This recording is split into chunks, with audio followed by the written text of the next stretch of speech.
Hello students, बालिका उच्च माध्यमिक आदर्श विद्या मंदिर मालपुरा द्वारा संचालित ऑनलाइन क्लास में आपका स्वागत है।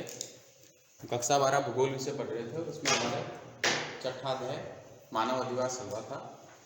पिछले कक्षाओं में और वीडियो में जो है हमने ग्रामीण अधिवास को जाना और जो लास्ट हमारी क्लास थी उसके अंदर नगरीय अधिवास जो है उस नगरीय अधिवास को हम किस प्रकार से विभाजित करते हैं, नगर कौन होंगे, महानगर कौन होंगे, मेट्रो सिटीज़ वगैरह और सन्नगर वगैरह, इनको हमने कल जाना और इनके पीछे जो जो आधार थे कि जनसंख्या कितनी होनी चाहिए, 1 लाख से 10 लाख तक, 10 लाख से अधिक तो 50 लाख से अधिक वाला, और नगरों के पास वाले जो क्षेत्र होते हैं उसे हम सन्नगर कहते हैं। ठीक है, इसी प्रकार नगरों की कई सारी इकाइयाँ, नगर पालिका वगैरह जो है उनका भी हमने कल जो है अध्ययन किया। नगरों के अंदर जो समस्याएं होती है, ठीक है, उन समस्याओं को भी हल जो है हमने कल जाना।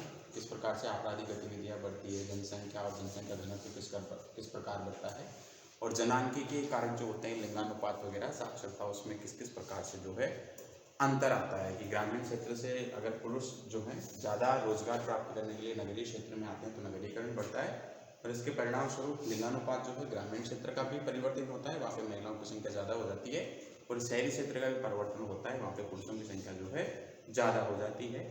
इसके साथ ही हमने कल ये भी जाना कि सड़कों के ऊपर जो बढ़ता ट्रैफिक है उससे किस प्रकार से प्रदूषण होता है, और प्रदूषण के साथ ही जो है क्या होता है, अनेक प्रकार की दुर्घटनाओं होने का भी भय बना रहता है। यहाँ तक कल हमने जान लिया था मिलावटी वगैरह जो भी है। आज हमें नगरीय बस्तियाँ जो होती है, गंदी बस्तियाँ, उन बस्तियों की समस्या और समाधान के बारे में जानना है। नगर होते हैं, उनके पास लोगों को इतनी जो है आर्थिक समृद्धि इतनी हो नहीं पाती सभी लोगों की कि वो ठीक से अपना मकान जो है वो बना के रह सके, तो झुग्गी झोपड़ियाँ बना के रहते हैं, और उनके झुग्गी झोपड़ी बना के रहने के साथ ही जो है क्या होता है, नगर की जो गंदी बस्तियाँ होती है, कच्ची बस्तियाँ होती हैं, उनका निर्माण होता है। और ये मूल रूप से कहाँ कहाँ होती है इसको देखते हैं। नगरीय कच्ची बस्तियाँ जो है रेल मार्ग, रेल की जो सड़क होती है, और हमने इसमें ये भी जाना कि जैसे कोई रेल की मार्ग है या कोई नहर है या नदी है, इसके किनारे अगर कुछ लोग आके बसते हैं तो कौन सा रेखीय प्रतिरूप जो है वो निकलकर सामने आता है। ठीक है, तो रेल मार्ग के सहारे, सड़क के किनारे और जो नाले होते हैं आदि के सहारे विकसित अभावग्रस्त अस्थायी व स्थायी छत से बनी झोपड़पट्टियाँ जो होती है, जिनमें सड़कों के नाम पर 2 से 4 फुट चौड़ी घुमावदार उबड़ खाबड़ गलियां होती है, ये बस्तियां न्यूनतम या अवांछित क्षेत्र, आवासीय क्षेत्र होते हैं। इस प्रकार की इनकी विशेषता है, एक तो ये अभावग्रस्त होती है, स्थायी हो सकती है और अस्थायी हो सकती है। इनकी छतें जो है मतलब टिन सेट वगैरह भी हो सकते हैं, घास फूस से या पॉलीथीन से भी कवर कर लेते हैं, कुछ लोग जो है कंक्रीट से बना हुआ छत जो है उसका भी प्रयोग करते हैं, तो स्थायी और अस्थायी होगी। झोपड़पट्टियाँ होती है, सड़कें जो है वो गलियों की जैसी होती है, छोटी 2 से 4 फीट चौड़ाई होती है इनकी, और उसके अंदर भी जो है किसी प्रकार से सीमेंटेड या डामरीकरण किया हुआ नहीं होता है, वो कच्ची होती है, कहीं से ऊपर खबड़े से होती है। ये न्यूनतम या अवांछित आवासीय क्षेत्र होते हैं। ठीक है, आगे चलिए। जहाँ जीर्ण शीर्ण मकान होते हैं, खुली हवा, प्रकाश, पेयजल तथा स्वास्थ्य की जो सुविधाएं हैं और शौच सुविधाएं जैसी मूलभूत आवश्यकताओं का अभाव भी होता है, तो स्वच्छ भारत स्वच्छ मिशन अभियान मोदी जी के द्वारा चलाया गया, उसके तहत तो फिर भी जो है निरालोक घर करके शौचालय वगैरह का निर्माण किया गया है, लेकिन उससे पहले यहाँ पे ये सुविधाएं, जो मूलभूत आवश्यकताएं हैं, ये भी नहीं थी। ये क्षेत्र बहुत ही भीड़भाड़, पतली, सक्रिय व घुमावदार गलियों और आग जैसे गंभीर खतरों की जोखिम से युक्त होती है। कभी भी यहाँ पे अगर आगजनी हो जाए तो ऐसा है कि यहाँ न तो दमकल जा सकती है जो आग बुझाने के काम आती है, फायर ब्रिगेड, और किसी प्रकार से यहाँ पर जो है कोई अन्य प्रकार की जैसे छत वगैरह गिर जाए या बाढ़ वगैरह की स्थिति भी हो जाए या फिर भूकंप वगैरह आ जाए, तो ऐसे समय के अंदर एम्बुलेंस जो है, जिसे प्राथमिक चिकित्सा सुविधा जो है मुहैया कराई जाती है, वो भी इन छोटी गलियों के अंदर जा नहीं सकती। तो यहाँ पे जो है हमेशा खतरों जो है वो बना रहता है। यहाँ के निवासी कम वेतन और जोखिमपूर्ण कार्य करने को विवश होते हैं। इनको कम वेतन मिलता है, जोखिमपूर्ण, जैसे बहुमंजिली इमारत है उसके अंदर काम कर रहे हैं तो वो जोखिमपूर्ण है एक प्रकार से। अगर वहीं पे अगर सक्षम लोग कार्य करेंगे तो इंजीनियर उनको सारी सुविधाएं उपलब्ध कराएगा, सिर के ऊपर हेलमेट होगा, लाइफ जैकेट वगैरह वो लोग यूज़ करेंगे, लेकिन इन लोगों के साथ ऐसा नहीं होता है। कम वेतन के अंदर जितना रोजगार मिले, कभी अगर आपका शहर पर जाना हो कभी भी, तो सुबह और शाम के समय चौराहों के ऊपर भीड़ लगी रहती है ना, लोग जो है दिहाड़ी मजदूर होते हैं जिनको डेली अपने लिए अलग से काम चाहिए और वो रोज़गार की तलाश में होते हैं, तो जितने कम मूल्य में भी अगर उनको रोज़गार मिले जिनसे उनका दिन का भोजन जो है एक समय का वो प्राप्त हो, तो उसके लिए भी वो लोग आमादा हो जाते हैं, उस कार्य करने के लिए तैयार हो जाते हैं। अल्प पोषण से निवासियों के विभिन्न रोगों और बीमारियों की संभावना लगातार बढ़ती रहती है। इनका जो है पोषण पूरा नहीं होता, मतलब कुपोषण के शिकार हो जाते हैं, और कुपोषित होने से इनमें कई सारी जो है बीमारियां इनको हो जाती है, और इनमें ये इतने लोग पास रहते हैं तो महामारी जो फैलती है उसका भी खतरा इनमें रहता है। स्वच्छता का तो ध्यान रखते ही नहीं है, जिनके लिए मूलभूत आवश्यकताएं जो है नहाने धोने की व्यवस्था ही नहीं है, तो स्वच्छता का पूर्ण ध्यान तो कैसे रख पाएंगे। और इतने छोटे जगहों में रहते हैं तो पानी की सप्लाई भी वगैरह नहीं होती, कहीं दूर कोई हैंडपम्प या नल लगा होता है तो वहीं पे सब लोग कतार में जो है उसका उपयोग करते हैं। इधर अगर हम पिंडी रोड पे देखें हमारे इधर, तो नर्सरी के पीछे वाला जो एरिया है जहाँ पे वो सीढ़ी वाले वो रहते हैं वो लोग, तो एक नल है वहाँ पे, और उस नल के ऊपर सभी लोग जो है लाइन लगा के उसका उपयोग करते हैं। वो भी अभी पिछले समय लगवाया हम लोगों ने, उससे पहले वहाँ वो भी नहीं था। ठीक है ना, तो कई सारी इनको समस्याएं करनी पड़ती है। गरीबी ने जो है शराब, अपराध, पलायन मतलब किसी चीज को छोड़ के पीछे हटना, गुंडागर्दी, नशीली दवाओं के सेवन और सामाजिक बहिष्कार की तरफ अग्रसर करती है। नगरों, महानगरों में बसे ऐसे स्थानों को शलम या गंदी बस्ती कहा जाता है। पूछा जा सकता है शलम किसे कहते हैं, तो नगरों और महानगरों के पास जो कच्ची बस्तियां होती है, गंदी बस्तियां होती है, उन्हें शलम के नाम से या गंदी बस्तियों के नाम से जाना जाता है। कच्ची बस्तियों में वे लोग निवास करते हैं जो व्यवस्था में रोजगार की तलाश में नगरीय क्षेत्रों में प्रवास करते हैं। जो लोग ग्रामीण क्षेत्र में हैं उनको वहाँ बिल्कुल रोजगार नहीं है, तो लोग शहर के अंदर जाते हैं, उनके पास रोजगार तो है नहीं, किसी प्रकार से आर्थिक रूप से वो सक्षम है नहीं, तो वो वहाँ रूम रेंट वगैरह तो ले नहीं सकते। ठीक है, तो वो कच्ची बस्तियों के रूप में ही रहते हैं, और वहीं पे कहीं भी जहाँ उनको मिली, फुटपाथ पे जगह मिली या कहीं आसपास कहीं भी नाले वगैरह के किनारे, तो वहीं जो है अपना आवास बना के रहने लगते हैं। धनाभाव में, धन के अभाव में पर्यावरण की दृष्टि से अनुपयुक्त और निम्नीकरण क्षेत्रों पर कब्जा कर बस्तियां बना लेते हैं। पर्यावरण की दृष्टि से अनुपयुक्त, जो अनुपयोगी होता है, जैसे शहर का पूरा जाके जहाँ कचरा डालते हैं, कचरा डिपो उसके आसपास उनको जगह मिलती है, क्योंकि वहाँ को इनको अतिक्रमण करने से रोकता नहीं है रहने से। या फिर जो नाले वगैरह होते हैं, जैसे हमारी शाह नाला है, अभी तो उसका जो है पिछली गवर्नमेंट ने 2200 कुछ करोड़ रुपए लगा के उसको सही कर दिया, उसमें एक नदी का रूप दे दिया उसको, और पहले वहाँ जो है इस प्रकार की बस्तियाँ निवास करती थी। कभी हम देखते हैं तो जहाँ लाइट का पावर हाउस होता है उसके पास कोई नहीं रहता, तो कच्ची बस्तियों वाले रहते हैं। ठीक है, कोई मेले का मैदान होता है, जैसे हम ट्रेन स्टैंड की तरफ देखें तो जो हमारे झालरा तालाब के पास वाला एरिया है ना, तो वहाँ पे जहाँ कोई नहीं होता वहाँ, या फिर जो चरागाह होते हैं जिसे हम सवाईचल भूमि कहते हैं, सरकारी भूमि, वहाँ पर ही लोग जो है आवास बनाकर रहने लगे थे। जैसे मंडी के बाहर वाला एरिया है, सब्जी मंडी है ना हमारे, जिसके बाहर वाला एरिया, यहाँ कोई रहता था पहले, तो यहाँ ये लोग जो है वो रहते थे एक प्रकार से कच्ची बस्ती के रूप में। एक कमरे के अंदर जो है पूरा परिवार निवास करता है, और कच्ची बस्ती की निम्नलिखित समस्याएं उभर कर आती है। कच्ची बस्तियां हैं, इनके पास धन का मूल रूप से अभाव है, और पर्यावरण की अनुपयुक्त दशाओं में लोग रहते हैं। जो निम्नीकरण क्षेत्र है, यहाँ हर समय खतरे की आशंका बनी रहती है। अगर नाले में ज़्यादा पानी आ गया बारिश का, तो बाढ़ की समस्याएं रहती है, या फिर वहाँ पे किसी प्रकार की हलचल, जो जंतु होते हैं विषैले वगैरह, तो उनका भी इनको क्या है निरंतर खतरा रहता है। और एक प्रकार से कठोर वातावरण के साथ तो ये समायोजन करते ही है।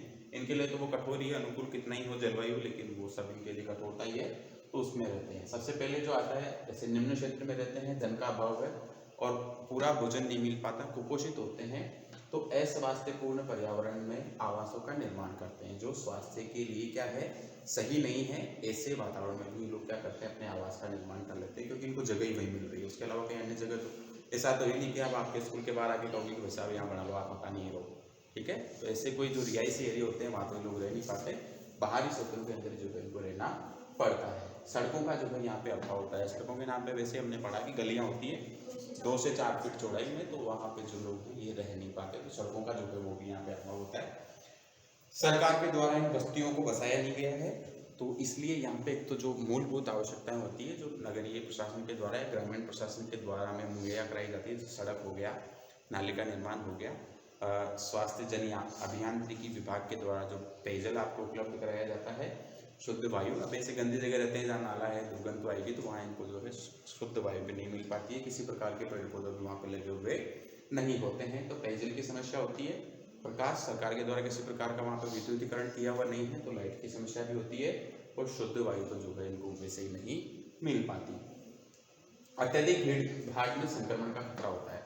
ये लोग बहुत पास होते हैं, कमरे के अंदर पूरा परिवार रहता है, तो भीड़ भाड़ बहुत ज़्यादा होती है, और इनसे अगर किसी को एक प्रकार की बीमारी होगी, छूत की कोई भी एक बीमारी, तो उससे संक्रमण के खतरे जो है इनको निरंतर बने रहते हैं।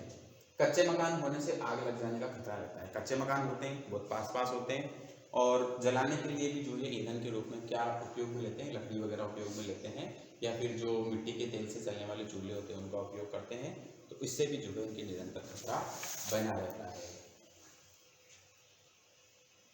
शौचालय जैसी मूलभूत आवश्यकताएं तो होती ही नहीं, इनका तो अभाव होता ही है, क्योंकि रहने के लिए मकान ही नहीं है तो शौचालय तो कहाँ से होगा। शिक्षा हेतु विद्यालयों का अभाव होता है। सरकार के द्वारा जैसे कोई भी क्षेत्र है, जैसे पंचायत क्षेत्र के ऊपर गवर्नमेंट ने एक सीनियर सेकेंडरी स्कूल जो है वो ओपन कर रखा है, या फिर जहाँ पे 50 से अधिक विद्यार्थी हैं तो वहाँ पे प्राथमिक विद्यालय जो है खोल रखा है। लेकिन इन क्षेत्रों के द्वारा, क्योंकि मैंने पहले बताया कि ये क्षेत्र जो है सरकार के द्वारा बनाए हुए नहीं होते हैं, ठीक है, लोग स्वयं वहाँ जाके बसते हैं। जैसे पहले अपने यहाँ पर भी ये जो लोहार वगैरह काम करते हैं मंडी के बाहर रहते थे, ठीक है, लेकिन इनको बसाने के लिए इनके साथ ये सारी समस्याएं नहीं है, इसलिए गवर्नमेंट ने जो उनके लिए एक अलग से महाराणा प्रताप कॉलोनी जो है वो उनके लिए बनाई उसका, और उसका इनॉग्रेशन किया विवेकानंद मॉडल स्कूल के सामने। तो वहाँ अब इनके लिए अलग से इनके आवास की व्यवस्था है, शौचालय वगैरह बने हुए हैं, शुद्ध पेयजल इनको मुहैया कराया जाता है, और बिजली वगैरह भी यहाँ पर है, और सड़कें भी चौड़ी हैं, ठीक है। अगर सरकार ने बनाया होता तो ये सारी समस्याएं नहीं होती, लेकिन अगर ये सारी समस्याएं हैं उनके लिए तो सरकार के द्वारा बनाया हुआ नहीं, तो सरकार इनकी शिक्षा के ऊपर भी ध्यान नहीं देगी। अगर शिक्षा पे ध्यान देगी तो सबसे पहले मूलभूत आवश्यकताएं जो रोटी कपड़ा मकान है वो, फिर शिक्षा, और फिर चिकित्सा। 5 जो मूलभूत आवश्यकताएं हैं, पहले 3 थी, रोटी कपड़ा मकान, लेकिन 2 और जुड़ गई, शिक्षा और चिकित्सा। तो रोटी कपड़ा मकान की अगर इनके पास पहले ही मकान की हो जाएगी, ये हो जाएगी, रोजगार को मिलने लग जाएगा, तो ये तो स्वयं में कर लेंगे। विद्यालय वगैरह की व्यवस्था तो आपको करनी पड़ेगी, बच्चे दूर स्कूलों में जाके पढ़ेंगे। हालांकि कई जगह जहाँ गवर्नमेंट ने इनको बसाया वहाँ आसपास में जो है प्राथमिक शिक्षा के लिए जो है सबसे पहले आंगनबाड़ी का, उसके लिए फिर 5वीं तक के जो स्कूल हैं वो खोले गए हैं, और अब तो हर 1 किलोमीटर के अंदर आपको विद्यालय मिल जाएगा। सरकारों के जो प्रयास हैं उसके कारण कम मजदूरी व जोखिमपूर्ण कार्य करने से ये जो है असुरक्षित जीवन जीते हैं। रोजगार इनको मिलता नहीं है, ज़्यादा जनसंख्या है तो जितने कम पैसे में भी इनको रोजगार मिलता है तो कर लेते हैं, और बड़े से बड़े खतरे का कार्य भी करने से लोग नहीं डरते, क्योंकि इनको क्या आवश्यकता है, मूल रूप से धन की आवश्यकता है, उसके लिए जैसा भी कार्य हो ये करते हैं। अल्प पोषण से विभिन्न रोगों का खतरा होता है। धन का अभाव है, पूर्ण रूप से उससे उनकी आजीविका जो है पूरी नहीं हो पाती, तो ये जो है कम पोषण, अगर एक समय भोजन मिला तो एक समय का, अगर वो भी नहीं मिला तो अच्छी जगह या घर पे खाना नहीं बनाने की जगह ठेले वगैरह पे कहीं पे भी जो है शुद्ध तेल से वगैरह निर्मित होते हैं भोजन, तो ये लोग करते हैं, तो इनका स्वास्थ्य जो है वो कमजोर होता है, मूल रूप से क्या होते हैं, कुपोषित होते हैं, ठीक है। छोटे, कम ऊंचे और असुरक्षित इनके आवास होते हैं, अधिक ऊंचाई बना नहीं सकते, क्योंकि कच्ची ईंटों वगैरह से या उनसे ये मिट्टी से मकान बनाते तो ज़्यादा अधिक ऊंचाई ले नहीं सकते। समाज द्वारा हे दृष्टि से इनको देखा जाता है। अभी ये लोग जो है इनके पास आवश्यकता नहीं है, कपड़े इनके जो है मैले कुचले फटे पुराने होंगे, या ये लोग जो है जैसे पेयजल वगैरह नहीं है, पीने के लिए पानी नहीं है, तो नहाना धोना भी इनका ठीक से नहीं होता, तो इनको लोग जो है समाज इनको हे दृष्टि से देखती है। कानून व्यवस्था बनाए रखने की समस्या होती है कि इनकी आवश्यकताएं पूरी नहीं होती है, तो ये जो आपराधिक गतिविधियां हैं, शराब वगैरह पीते हैं या फिर किसी भी प्रकार से चोरी वगैरह करते हैं, तो सामाजिक जो व्यवस्था है या कानून व्यवस्था जो है वो भी इनके यहाँ क्या होती है, बिगड़ी हुई रहती है। समझ आ गया? आगे चले। कच्ची बस्तियों की समस्या हेतु समाधान क्या क्या किए जा सकते हैं जिनसे ये सारी समस्याएं दूर हो। जैसा अभी मैंने आपको बताया कि जैसे अपने यहाँ रहते थे लोग, तो उनके लिए अलग से भूमि आवंटन की गई नगर पालिका के द्वारा, और उन्हें जो विवेकानंद मॉडल स्कूल है हमारे सदरपुरा रोड पे, वहाँ उनको ज़मीन दी गई। जहाँ ज़मीन दी गई तो उनको जो प्रधानमंत्री या मुख्यमंत्री जन आवास योजना जो चल रही है उसके द्वारा उनको 1.5 लाख रुपये तो मिल रहे हैं, तो उनसे वो लोग जो है अपने मकान का छोटा मोटा ढांचा बना सकते हैं। शौचालय वगैरह के लिए 12,000 रुपये गवर्नमेंट के द्वारा अलग से दिए जा रहे हैं निरालों करके, तो उनसे भी वो जो है अपनी आवश्यकताओं की पूरी कर सकते हैं। सड़क का निर्माण गवर्नमेंट के द्वारा वहाँ पे कर दिया गया। पेयजल के लिए उनके लिए वाटर स्टोरेज अलग से बना हुआ है और हैंडपम्प लगा हुआ है। बिजली के लिए वहाँ सबके अपने अपने घरों पे जो भी कुसुम योजना वगैरह कौन सी चल रही है उसके तहत सभी के घरों के अंदर विद्युत है। ईंधन का उपयोग वो नहीं कर पा रहे, इसलिए उज्ज्वला योजना के माध्यम से सभी को गैस कनेक्शन दे दिए गए हैं। तो ये सारी जो व्यवस्थाएं हैं इनसे सब कुछ जो है सरकार के द्वारा मुहैया कराई जा रही है। अगर हमारे पास लैंड कम होती, ज़मीन कम होती है, तो धरातल के ऊपर या सापेक्ष रूप से जो हम विस्तार कराते हैं एक मकान के पास एक मकान, वैसा नहीं भी हो तो एक के ऊपर एक मकान भी जो है बनाया जा सकता है, जैसे हम बहुमंजिली इमारतें या फ्लैट के माध्यम से हम देख सकते हैं। ठीक है, तो ये सारी चीज़ें भी जो है गवर्नमेंट के द्वारा कराई जा रही है और इसको विस्तार से देखते हैं कि क्या चल रहा है। सरकार के द्वारा जो है निम्नतम दर है उस पर आवास उपलब्ध कराना, जैसे अगर हम राजस्थान की बात करें जयपुर में, तो मोहाना मंडी है ना, इसके सामने गवर्नमेंट ने स्वयं ने फ्लैट बनाए। आपने वो नायक मूवी देखी होगी अनिल कपूर वाली, उसके अंदर वो 1600 कुछ मकान बनाते हैं और फिर वो सब लोग किराए पर दे देते हैं। टीकाराम वगैरह क्या नाम से उसने एक व्यक्ति था, उसका मकान खाली भी करवाते हैं ऐसा कुछ। तो वैसे ही जो है गवर्नमेंट सस्ती दरों के ऊपर इनको आवास उपलब्ध करवाती है। चलिए, कच्ची बस्ती के स्थान पर ही बहुमंजिले आवासों में ऐसे लोगों का बसाने से वायु, प्रकाश, शौचालय की सुविधा स्वतः ही पूरी हो सकती है या हो जाएगी। स्वास्थ्यप्रद वातावरण में जीवन प्रत्याशा से अधिक बढ़ जाएगी। जीवन जो इनकी जीवन की उम्र है या उम्र जो है इनकी, जैसे पहले लोग 40 वर्ष की उम्र में अगर मृत्यु को प्राप्त कर रहे हैं औसत, तो उनकी उम्र जो है वो बढ़ जाएगी, 50 से 60 हो जाएगी।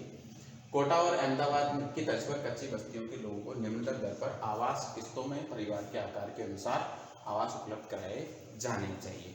ठीक है, अगर आप एक साथ कोई व्यक्ति जो है इतना इन्वेस्ट नहीं कर पाता कि वो पूरा मकान है, तो किस्तों के आधार पर जो है वो भी उनको मकान उपलब्ध करवाने चाहिए। ये भी सरकार को प्रयास करना चाहिए। अगर ये होगा, उनको आवास मिल जाएंगे तो स्वच्छ पेयजल उनको मिल जाएगा, प्रकाश और स्वच्छ वायु उनको मिल जाएगी, और वो अपने स्वास्थ्य के प्रति जो है चेतना ला पाएंगे। उससे उनकी जो है जीवन जीने की जो उम्र है वो तो बढ़ेगी ही, लेकिन स्वास्थ्य संबंधी जो चेतना है, मृत्यु दर में भी गिरावट होगी और कुपोषित नहीं होंगे, पूरा पोषण मिलेगा उनको। तो अपनी जो मूलभूत आवश्यकताएं हैं, रोटी कपड़ा मकान, उसके बाद वो अन्य जो आवश्यकताएं हैं, शिक्षा, उसके ऊपर भी जो है खर्च कर सकेंगे।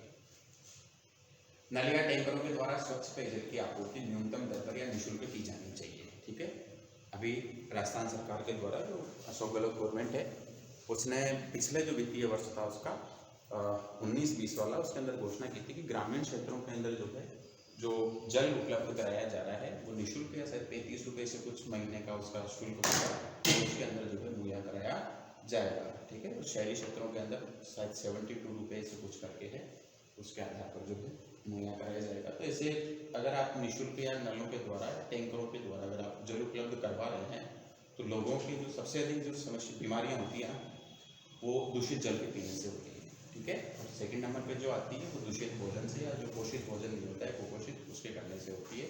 तो कई सारी बीमारियों के ऊपर रोकथाम जो है वो की जा सकती है अगर आप स्वच्छ पेयजल मुहैया करा रहे हो तो। और सभी जगह जन स्वास्थ्य अभियांत्रिकी विभाग के द्वारा स्वच्छ पेयजल जो है वो उपलब्ध कराया जाता है।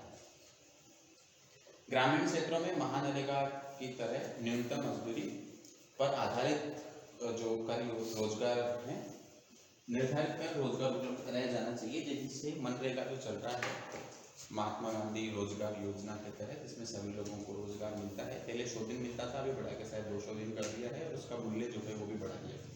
पहले 210 रुपये मिलते थे, शायद अभी 138 रुपये या ऐसे कुछ जो है कर दिया है, 238 रुपये से कुछ कर दिया है अभी, है ना, प्रतिदिन का। कच्ची बस्तियों में विद्यालय खोलकर बच्चों की शिक्षा हेतु समुचित व्यवस्था करनी चाहिए। अपनी पाठशाला नाम से जो है अभी पाठशालाएं खोली गई है सभी जगह। ऐसे जो क्षेत्र होते हैं जहाँ बच्चों के शिक्षा का अभाव होता है, तो वहाँ पे अपनी पाठशाला करके शिक्षा के केंद्र खोले गए हैं, जहाँ 5वीं तक कक्षाएं हैं या 5वीं कक्षा तक पढ़ने वाले बच्चों को निःशुल्क जो है शिक्षा उपलब्ध कराई जाती है, जिसमें उनका बैग, किताबों के कॉपियों के ऊपर, पेंसिल के जो खर्च होना होता है वो, उनकी वेशभूषा भी जितना खर्च होता है वो सब गवर्नमेंट वहन करती है। और जो मिड डे मील मिलता है भोजन, उसके तहत तो उनको खाना मिलता ही है एक समय का। अभी लॉकडाउन के अंदर भी जो है ऐसे परिवार या ऐसे जो बच्चे हैं उनके घर पे चीनी, आटा, दाल और तेल ये गवर्नमेंट के द्वारा जो है सप्लाई किया गया है। स्वयंसेवी संस्थाएं तो करती है, लेकिन गवर्नमेंट के द्वारा भी जो ये भोजन वगैरह आता था ना, राशन का पानी आता था, राशन वगैरह आता था, इसके लिए मिड डे मील के लिए उसका उपयोग जो है ऐसे किया गया है। कच्ची बस्तियों के पास सामुदायिक स्वास्थ्य केंद्र खोलकर निःशुल्क चिकित्सा सुविधाएं जो है उपलब्ध करानी चाहिए। जैसे हम आशा बहनें बोलते हैं ना, आशा बहनें गाँव में भी होती है और आंगनबाड़ी के अंदर भी होती है, तो वो स्वास्थ्य संबंधी जो प्राथमिक जानकारी होती है तो वो उपलब्ध कराती है, वो प्रदान करती है, जिससे इनके स्वास्थ्य के ऊपर भी जो है सकारात्मक प्रभाव पड़ते हैं। इसके बाद हम देखें तो ग्रामीण क्षेत्रों में रोजगार के साधन उपलब्ध कराए जाने चाहिए, जिससे नगरीय क्षेत्रों में प्रवास कम हो सके। सरकार को ये ध्यान देना चाहिए कि गवर्नमेंट के द्वारा जितनी भी योजनाएं लाई जाती है, जैसे अभी जयपुर के अंदर कई सारी योजनाएं लाई गई, जैसे रेलवे ट्रैक जो है उसका परीक्षण, या भारत में जो भी कोई नई रेल चलेगी उसका पहले जो परीक्षण होगा वो जयपुर में किया जाएगा। उसको जयपुरी शहर से छोड़ के उसे कहाँ किया गया है, सामर झील के पास वाले क्षेत्र में किया गया है। तो उस क्षेत्र को करने से वहाँ पे करने से वहाँ के लोगों को रोजगार मिलेगा। ठीक है, जोधपुर के अंदर कई सारे जो हैं अभी शिक्षण संस्थान जो हैं उनको शहर से बाहर खोला गया है, या गवर्नमेंट की जितनी खुद की स्वयं की जो इकाइयाँ होती हैं उनका भी जो स्थान दिया जाता है उनको शहर से बाहर दिया जाता है।